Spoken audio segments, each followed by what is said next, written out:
Buenas tardes, mi nombre es Josué Vargas, soy de la Sala del Cobre. Esta es una exhibición de Codelco Duca.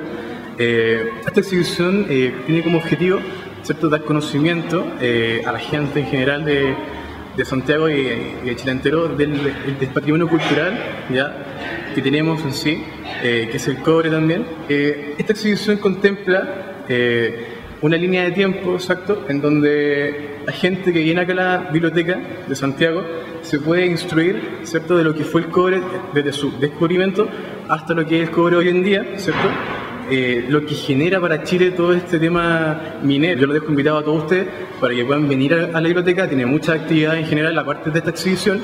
Ya tiene talleres que son gratis, ¿cierto? Tiene muchas horas de teatro, tiene talleres para los más pequeñitos. Mira, nosotros trabajamos en conjunto con un músico. Estamos impartiendo desde el año pasado un taller que se llama La danza a través del sonido. Nosotros hacemos un taller un poco como de evolución del préstamo de las salas que nos hace la biblioteca para la compañía con la que trabajamos. Y bueno, ofrecemos un taller para mayores de 18, que son todos adultos. Y la idea es vincular el movimiento expresivo con la sonoridad, como desde sus múltiples acepciones. Y me trae en realidad hartos beneficios porque yo hago clase en el chileno japonés del instituto, de ahí me mandaron para acá, pero acá es un ambiente distinto, bueno. O sea, hay personas un poco más variadas porque ya generalmente llegan niños más pequeños.